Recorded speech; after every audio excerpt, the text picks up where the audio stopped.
지금 이태원 참사와 관련해 가지고요. 생각보다 정말 많은 사람들이 아니 놀다가 죽었는데 뭐 이렇게 호들갑이냐. 댓글 같은 거 보면 댓글 그리고 뭐 주변 반응들 많습니다. 실제로. 주변에도 그래요? 이걸 보면서 정말 너무너무 분노하게 되는데 아니 놀러 간 거 맞죠? 아니 놀러 가가지고 서울 한복판에서 사람이 죽는 나라가 이 정상적인 나라라는 거죠. 할로윈 참사 벌어지자마자 일제히 보수 유튜버, 보수 페이스북, 보수 언론들이 그렇게 방향을 몰아갔어요. 방향이 있는 거예요? 그러니까 지금은 이제 경찰 책임으로 약간 이제 뒤집어 씌우는 경향이 있는데 흐름이 첫날에는 경찰도 아무 잘못하지 않았다. 왜냐하면 이상민 장관이 네. 문제 없다 그랬으니까. 네, 네. 그러다가 112가 터지니까 지금 이제 아. 태세 전환으로 좀 바뀌는 거지. 자, 먼저 윤석열 대통령부터 좀 살펴볼 텐데요. 윤석열 대통령은 이제 참사 당일에 뭐 보고도 받고 그리고 23시 21분에 신속한 지시도 내리고 네. 뭐 여러 차례의 회의도 하고 또 그 이후에 또 여러 차례 지시도 내리고 뭐 그렇게 합니다. 그러고 나서 이제 다음 날 오전 10시에 현장에 나가는데요. 그 소방관들과 대통령이 대화하는 영상을 보면 상황 파악이 안 돼 있어요. 전혀 안 돼 있는 것 아닌가? 여기서 그렇게 많이 죽었단 말이야? 이게 반말로 그거는 나는 저 뭐지 저 동네 할아버지들이 이게 단체로 어디 폼페이 이런 유적지 관광 가가지고 폼페이 화산 때문에 이렇게 많이 죽었다며 이런 말투. 유체 이탈에 약간 이제 그냥 관광객 말투를 하는 거 봐서는 그냥 전날에 그렇게 7번을 지시하려면 얼마나 많은 깊은 회의를 했겠어요? 다 깨고 있어야 되거든. 뭐 그럼요. 알고 있어야 지시해 내릴 거 아닙니까? 그러니까요. 근데 이제 관광객처럼 나타나서 여기서 이렇게 많이 죽었다며? 그 다음에 현장 검증 나온 것 같아요. 여기서 사람 많이 죽었다며 압사? 뇌진탕이 있었겠지. 검찰총장인 줄 알았어요. 그 다음에 그 유명한 사진 있잖아요. 이게 손가락으로 가르치는 사진 네. 찍기 위해서 공무원들 프레임 바깥으로 다 벽에다가 네. 붙여놓은 사진. 네. 그걸 보면서 느낀 거는 극장 국가 아니야? 뭐 태도까지 가고 싶지도 않았어요. 네. 네, 그래서 사태 파악이 안 돼 있는 건 이거 심각한 문제이기 사태 때문에. 파악이 안 돼 있어 보여요. 네. 저는 제일 이해가 안 되는 게 그러면 엄청난 위급 상황인데 대통령의 입만 다 바라보고 있습니까? 대통령의 지시 없이도 밑에서 다 알아서 이걸 수습할 수 있을 정도의 나라 아닙니까 우리나라가? 네. 그렇죠. 근데 그게 하나도 안 된 겁니까? 아니, 소방 쪽에서는 굉장히 그 열심히 잘 했습니다. 네. 윤석열 대통령이 이런 얘기를 합니다. 관성적 대응으로는 국민 생명 지킬 수 없다. 근데 사실 그동안에 관성적으로 매우 잘해왔거든요. 그리고 주체자가 없는 행사에도 적용할 수 있는 예방 안전 관리 시스템을 마련하라. 경찰에 통제할 권한이 없었다. 이거는 이제는 더 이상 할 수 없죠. 이제는 이 프레임은 전혀 먹히지 않습니다. 왜냐하면 이건 사실 제도가 없어서 사고를 못 막았다는 식의 이제 발언이었는데 말도 안 되죠. 지금 이제 뭐 그 이후로 너무 이제 보도가 많이 나와서 네. 뭐 경찰관 직무집행법, 도로교통법, 재난안전법 관련 법안이 너무 많아. 경찰법까지. 예. 그게 이제 한덕수 총리가 외신 기자들 앞에서 그 얘기를 했거든요. 예. 제도가 없어서 어쩔 수 없었다 그러니까 이제 외신 기자들이 이해를 못 하니까. 그러니까. 그렇죠. 네. 할로윈데이 처음 한 것도 아니고 네. 이제 그러다가 이제 정권의 책임이 처음부터까지 어디냐 물어보니까 이제 한덕수 총리가 찔리니까 놀래가지고 농담으로 무마시키려다가 또 참사를 벌여버렸어요. 잘 안 들리는 것에 책임져야 할 사람의 첫 번째와 마지막 책임은 뭔가요? 네. 지금 생각하면 경찰의 당연한 임무인데 그러니까요. 처음에는 거기 빨려 들어가게 되는데 지금 나는 이거 사실 끝난 논란이라고 봤는데 계속 계속 된다고 간다는 하니까 진짜 속상하네. 그거는 권한의 문제가 아니라 의무를 이행했느냐. 권한의 문제가 아니라 의무의 문제다. 경찰의 의무. 네. 알겠습니다. 한독수 총리 얘기를 좀 한번 해보겠습니다. 워낙 많아가지고 최근에 있었던 외신 기자회견 내용만 다루도록 하겠습니다. 네. 여기서도 역시 주최 측 없이는 경찰의 통제권이 없어 선제적인 대응할 수 없고 예방 활동도 할 수 없다. 그러니까 다시 또 이런 일이 벌어지면 또 이런 피해를 우리가 입을 수밖에 없다는 식의 얘기예요. 외신 기자한테. 예, 외신 네. 기자한테 하는 겁니다. 네. 그리고 이거 진짜 이런 분이었나 깜짝 놀랐어요. 10만 명이 있어도 이념 차이가 없고 정치적인 의도가 없다면 리스크가 없다. 무슨 말이에요 이거는? 이거는 이런 얘기는 어떻게 할 수 있는 거지? 그 예를 들면 이제 태극기하고 촛불 집회 예를 들고 싶었나 본데 네, 그런 것 같아요. 2016년도 탄핵 사건 때 태극기 쪽에서 뭐 한 10만 나중에 촛불 집회 좀 빠지면서 한 10만씩에 붙은 적이 있었는데 단 한 번의 폭력 사태 벌어진 적이 없어요. 네. 이념 충돌하는 그 집회에서도 경찰이 적당히 통제해가지고 아무런 그 사고가 나지 않는. 그래서 대한민국의 그 경찰 치안이라는 게 네. 세계적으로 인정받는 거고. 네, 세계 반대로 최고입니다. 이념 차이는 전혀 없는데 이거는 유럽에서도 가끔 있고 동남아시아는 수도 없이 벌어지는데 축구장에서 이 수많은 사고들은 벌어져요. 축구장에 온 사람들이 이념 때문에 모였으니까 자기 응원하는 홈팀이 졌다 열받아서 뛰어나가다가 다친 경우가 많이 있거든요. 네. 그러니까 이건 기본적인 사고에 대한 이 분석이요. 한덕수 총리는 제로 베이스에서 얘기한 거야. 이거 아니 지식 무에서 그리고 그 유럽 기자들이 자꾸 BBC 기자 자꾸 물어보는 게 그렇죠. 축구장 사태를 워낙 잘 알잖아요, 이 사람들은. 근데 왜 이념을 얘기하니까 자꾸. 그러니까 기자들이 그래서 화가 나가지고 아까 말씀하신 것처럼 화를 내는 거였어. 질문이 아니라 한국 정부의 책임의 시작과 끝은 어디라고 보는 거야. 왜냐? 자꾸 책임이 없다는 식으로 얘기하니까 그러니까 기자가 너무 화가 난 거야. 말은 무한 책임입니다. 해놓고 책임이 없다고. 그러니까. 또 무한 책임입니다. 해놓고 또 책임이 없다고 하고 네. 하니까 기자들이 열이 받은 거예요. 그렇죠. 네. 그러니까 확실히 전 세계 외신에서 엄청나게 지금 대한민국을 외국인이 비하하더라고요. 직접 26명이 이제 죽었기 때문에 맞아요. 외신 입장에서 남의 얘기가 아니고 아, 자기 그렇죠. 나라 국민들에게 설명해야 되니까 그렇죠. 이제 따져 묻는 거예요. 따져 네. 묻는 거. 그러니까 이렇게까지 따져 묻더라고. 계속 정부가 제도 문제 때문에 어쩔 수 없었다 그러니까 그러면 이제 죽은 사람 책임이냐?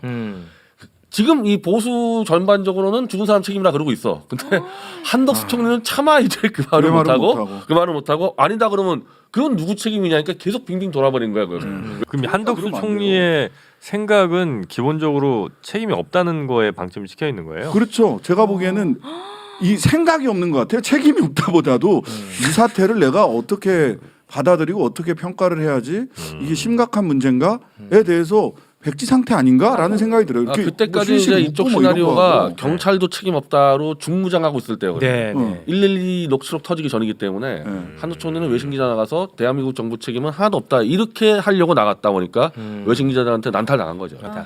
자, 그러면 아까부터 뭐 계속 이야기가 나왔는데 도대체 이해하기 어려운 부분들이 많이 있습니다. 네. 용산 경찰서에서 서울 경찰청에 사전에 지원 요청을 했다고 계속 얘기를 하고 있는데 네. 서울 경찰청은 그런 일 없다고 말하고 있어요. 근데 네. 이제 녹화 시간 기준으로 어제 보도가 하나 나온 게 있습니다. 4일 전에 네. 이태원 파출소에서 서울 경찰청에 인력을 요청했더라고 실제로 보니까 네. 그 글이 있습니다. 아. 그런데 거기에 대한 무응답 이게 이제 보도로 나왔고요. 그리고 사고가 나기 전에 정확하게 사고를 예견하는 신고 접수가 수십 건이 있었습니다. 맞아요. 그런데 뭐 특별한 조치가 전혀 이루어지지 않았습니다. 그리고 윤석열 대통령이 첫 보고를 받은 게 11시 1분인데 네. 그리고 11시 21분에 첫 지시를 내려요.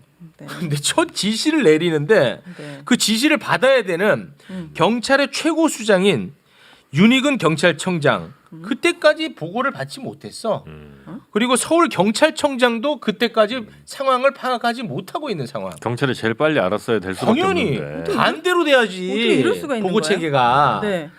이게 정말 이해할 수 없는 것. 이거는 조금 설명을 해주셔야 될 것 같은데. 이 부분은 제가 이제 확인을 좀 해봤는데요. 네. 이게 그냥 형식적 가능성은 이런 게 있습니다. 소방 쪽이 먼저 보고가 올라간 거예요. 경찰 대통령실에. 쪽보다. 대통령실에. 네. 왜냐하면 소방은 그때 가가지고 10시 좀 넘어가가지고 소방 쪽에서 신고받고 가서 네. 응급 상황을 1단계, 2단계, 3단계를 계속 한 3, 40분 단위로 격상시키거든요. 네. 그러니까 소방 쪽이 보고가 먼저 올라갔을 수 있고 네. 올라갔습니다. 예, 네. 소방 쪽에서 먼저 보고가 올라갔을 수 있다. 근데 저는 궁금한 건 대통령은 누구한테 지시했지? 경찰은 모르고 있었는데 누구한테 지시했을까요? 소방 쪽으로만 지시했을까요? 저는 그래서 이것도 굉장히 이상하다. 그다음에 두 번째는 저는 왜 이런 게 오늘 보도가 될까? 저는 이거는 국민의 눈을 흐리는 거다라고 생각을 해요. 왜냐하면 의사결정권자에게 보고가 늦어서 의사결정을 할 수 없는 상황. 이건 법적으로 보면은요 이미 사건이 다 벌어진 다음에 내가 인지했기 때문에 면책이죠. 의사결정을 할 수 없는 상황이었다, 불가항력 상황이었다라고 네. 하는 면책 주장을 할 수가 있는 보도 내용이에요. 아니, 근데 그런데 그건 맞는데 예. 아니 없는 얘기를 있다고는 못할 거 아니에요. 그래서 정식 보고는 저는 그 시간에 갔을 수 있다고 봐요. 네. 그런데 실제로는 경찰은 정보를 다루는 조직이고 치안을 담당하는 조직이잖아요. 그래서 뭐가 있냐면 지휘망 무선통신이라는 게 망이 따로 있습니다. 지휘망 무선통신. 무선통신. 그다음에 경비망 무선통신. 이게 아까도 얘기했다시피 혼잡 경비 등 이런 사태가 벌어졌을 때 책임져야 되는 부처. 그 경찰 내부 통신이에요. 경찰 내부 통신이에요. 네. 그다음에 용산서는 서 안에 무선망이 있고요. 서울청하고 용산서 사이에도 무선망이 따로 있어요. 그러니까 공식적으로 공무원들이 보고서를 작성해서 올리거나 이게 아니라 무선 통신으로 전부 다 상황이 공유된단 말이에요. 네. 따라서 그거를 서울청장이나 또는 경찰청장이 그 시점에 보고를 처음 받았다? 저는 그거는 믿을 수 없는 일이라고 봅니다. 그 무선 통신망에서 이탈해 있었다면 그것 자체로 직무유기고요. 이탈해 있지 않고 받았음에도 불구하고 정식 보고는 그때 갔어요라고 얘기하는 거는 거짓말하는 겁니다. 그건 면피성 발언이고. 예. 저는 수사할 때 이 부분 반드시 봐야 된다고 봐요. 그렇게 무선 통신만에 다 공유가 되는데 왜 출동을 안 했습니까? 그러니까요. 그러니까 인사결정권자의 문제라는 겁니다. 왜 인사결정권자들이 삼각지에서 9시에 끝난 기동대를 이렇게 신고가 들어오는데 네, 그러니까. 철수시켰어요. 왜 퇴근시켰냐고요. 그거 이해가 안 가. 10분만 걸어가라. 미안하다. 오늘 저녁에 회식 쏠게. 10분만 가서 이거 좀 정리 좀 해라. 했으면 막을 수 있는 사건이었잖아요. 그런데 그거를 현장 119 무슨 상황실 이태원 파출소 사람들한테 이 결정 이 무슨 참사의 책임이 있는 것처럼 꼬리 자르게 하고 책임 전가하는 거 저는 정말 못된 짓이라고 생각합니다. 그래서 가장 고생 많이 한 일선 경찰들 파출소. 이분들 진짜 고생 많이 했거든. 그럼요. 그런데 이분들한테 다 덤터기 씌울 것 같으니까 이분들이 지금 들고 일어나는 거 아니겠습니까? 그분들은 다 명령받아서 하시는 분들. 용산 경찰서장을 이제 타겟으로 잡고. 잘났죠. 네, 그러니까 용산 경찰서 밑에 이태원 파출소까지 이제 다 싸그리 희생양 삼겠다 그러는데 네. 그런 거예요. 요것도 이제 이 강신업, 강신업 건희사랑 네, 건희사랑 회장이 바로 이걸 이 용산서장은 전남 환평 출신이고 문재인의 사람이고 여기서 의도적으로 사고를 쳤다. 윤석열을 죽이려고. 윤석열 엿먹이려고. 네, 윤석열 일부 사고 쳤다 해가지고 이게 지금 어제부터 보수 쪽에는 그냥 쫙 퍼져서 아니 그때 삼각지에서 대통령실 경호하고 있었다며.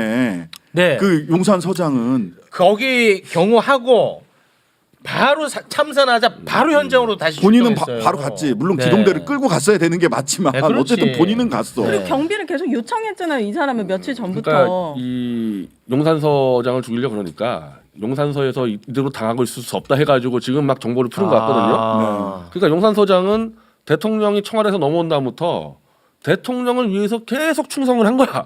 용산서 전체를 지킬 용산 전체를 지키면서. 그런데 이 사람이 단지 전남 출신한 이유 그거밖에 없어요. 내가 볼 때 문재인 인맥이라고 얘기할 수 있는 게 그거 하나밖에 없는데 그걸 갖고 이제 이것이 문재인 세력의 음모다 해가지고 지금 엄청 퍼졌어요. 진짜예요? 이게 엄청 퍼지면서 그래? 오늘 저 보수 진영에서는 윤석열 지키기 의병단이 이제 드러나가지고 지금 일부러 사고를 내서 윤석열 대통령을 엿먹이자 이걸 했다고요? 그렇게 주장하고 있습니다 지금. 이건 말도 안 돼. 너무 이런 얘기까지 내가 듣고 있어야 그래, 되나? 이건 말도 안 되지. 자괴감이 드는데 그럼 그게 하나의 어떤 시그널이 될 수 있을 지금 거라는 실제 거예요? 그렇게 가잖아요. 지금 보수 유튜버들이 떠드는 거가 문제가 아니라 실제로 용산서장 하나 죽이고 끝내려고 지금 그렇게 움직이고 있지 않습니까? 지금. 정치권에서도 이야기를 하는 게 잘해야 서울시경 서울청장 정도 그러니까 책임을 지는 책임을 수준이. 지는 게 주호영 원내대표가 딱 찍은 게 경찰 쪽에서는 용산서장 그다음에 서울청장 경찰청장 이렇게 얘기를 해요. 그다음에 오늘 또 정부 여당 쪽에서 특히 여당 쪽에서는 용산서장의 책임은 면할 수 없다라고 하면서 용산서장에게 타겟이 지금 포화가 집중되고 있어요. 근데 아무리 생각해도 경찰청장으로 안 올라가는 거예요. 그 주호영 원내대표가 찍은 사람들이 책임져야 될 사람들이 왜 그럴까? 서울청장이 잘리고 윤희근이 살아 있으면 이상민 장관한테 책임을 묻기가 어렵습니다. 그렇잖아요. 한 단계를 더 올라가서 그렇죠. 경찰청장도 살아남아 있는데 왜 그 위에 있는 이상민 장관이 책임을 져야 돼. 그러니까 서울청장에서 딱 끊으면 용산서장이나 서울청장에서 끊으면 이상민 장관은 정치적 도의적 사과만 하면 되지 안 물러나도 됩니다. 그러니까 그거를 눈치를 챘는지 윤희근 경찰청장이 현장 대응이 미흡했다. 계속 그 얘기예요. 이런 얘기를 계속 하고 있거든요.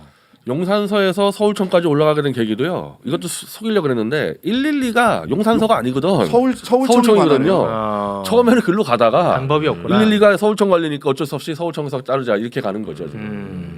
112는 전화를 하면 서울에서 전화하면 서울청 상황실로 112 상황실로 다 접수가 됐다가 네. 그런 다음에 112 위치 파악하잖아요. 그러면 거기랑 가장 가까운 파출소한테 지령을 내리는 형식이거든요. 네. 그러니까 서울청으로 112는 다 들어간 거예요. 여기 112 녹취록은 다 서울청에 있는 겁니다. 그러니까 서울청장을 면하기가 어려워요. 지금. 어쩔 수 없이 서울청장까지만 자르는 게 지금 목표다 이거죠? 제가 보기에는 현재까지는. 그렇게 보여요. 근데 보통 이 정도 일 벌어지면은 총리도 위험한 거 아닙니까? 성수대교 사건 터졌을 때 총리 당일 사임했습니다. 그리고 서울시장 면직시켰고요. 그때는 관선이었거든요. 민선이 아니라. 네, 그래서 지자체장들이. 그 문책성 경질 서울시장은 그다음에 총리는 책임지고 당일 사임했어요. 네.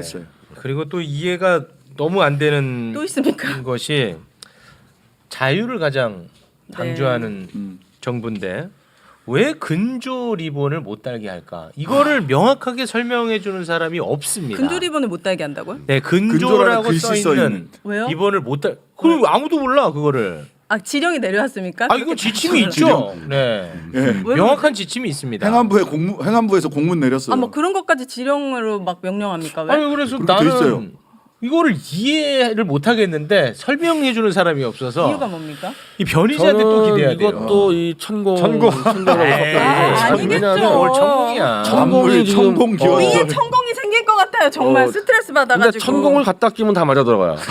천공이 빠지면 안 맞아 들어가는 게. 뭔데? 뭔데요? 오늘 천공 발언 이제 또 하나 터졌잖아요. 이게 거의 전 세계의 주목을 받는 대한민국의 발전의 절호의 기회다. 그랬죠. 아이씨. 네. 12구 이태원 참사 피해자, 유가족, 그리고 국민 여러분.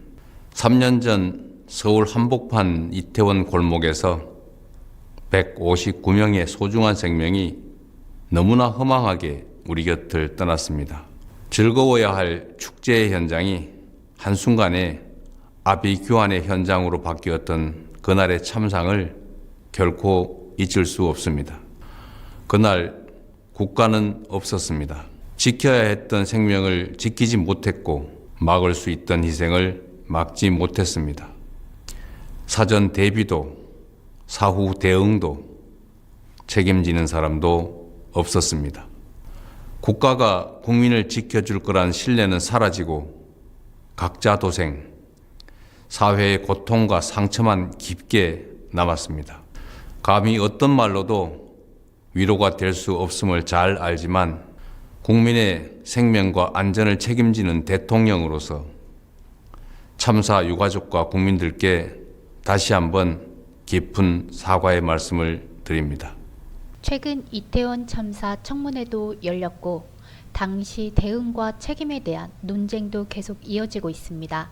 사람마다 생각은 다를 수 있습니다. 이재명 대통령의 사과에 유가족은 울음을 터뜨렸습니다. 가장 중요한 건 이런 비극적인 일이 다시는 일어나지 않는 것일 겁니다. 여러분 생각은 어떠신가요? 댓글로 여러분 의견 남겨주시고 영상이 도움되셨다면 좋아요도 한번 부탁드립니다.